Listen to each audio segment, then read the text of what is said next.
కలియుగ ప్రత్యక్ష దైవం శ్రీ వెంకటేశ్వర స్వామి వారి ఆలయాలు భారతదేశ వ్యాప్తంగా ఎన్నో ఉన్నాయి. తిరుమల ఏడుకొండలపై కొలువైన వెంకటాచలపతి ఆలయంతో పాటు మరికొన్ని ఆలయాలు కూడా ఉన్నాయి. పశ్చిమ గోదావరి జిల్లాలోని ద్వారకా తిరుమలతో పాటు తూర్పు గోదావరి జిల్లాలోని అప్పన్నపల్లి, వాడపల్లి ప్రత్యేకమైన చరిత్ర కలిగి ఉన్నాయి. అప్పన్నపల్లి క్షేత్రం గోదావరి నీటి గలగలలతో అలరారుతుంటుంది. ఇక్కడ స్వామిని బాలాజీ అని, గతంలో కళ్యాణ వెంకటేశ్వరుడు అని పిలిచేవారు. ఈ దేవస్థాన నిర్మాత ముల్లేటి రామస్వామి కొబ్బరి వర్తకుడు. ఆయన శ్రీమతి వాయువేగుల సీతమ్మ ఇంట్లో కొబ్బరి వ్యాపారం చేసేవారు. కొబ్బరి రాశిలో ఒక కొబ్బరికాయలో శ్రీ వెంకటేశ్వరుని తిరునామాలను కనుగొన్నారు. ఆ కొబ్బరికాయను ప్రతిష్ఠించారు. అది దినదిన ప్రవర్ధమానమై పెద్ద పవిత్ర క్షేత్రమైంది.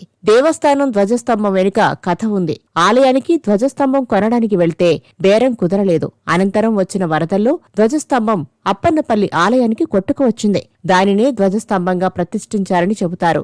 గోదావరిలో స్నానం చేసి పాత దేవస్థానంలో దేవుని దర్శించిన పిదప కళ్యాణకట్టలో తలనీలాలు అర్పించి మళ్లీ గోదావరిలో స్నానం చేసి అప్పుడు ప్రధాన దేవాలయానికి వెళ్లి బాలాజీ దర్శనం చేసుకుంటారు. అన్నదానం కూడా అందుబాటులో ఉంది. ఈ ఆలయం మామిడికుదురు నుండి 5 కిలోమీటర్ల దూరంలోనూ, అమలాపురం నుంచి వయా అంబాజీపేట మీదుగా 35 కిలోమీటర్ల దూరంలో ప్రయాణించి అప్పనపల్లి చేరుకోవచ్చు. అమలాపురం నుండి బోడస్కూరు ఫెర్రీ ఎక్కి 13 కిలోమీటర్ల దూరంలో ఉన్న అప్పనపల్లి చేరుకోవచ్చు. రైలులో వచ్చేవారు రాజమండ్రిలో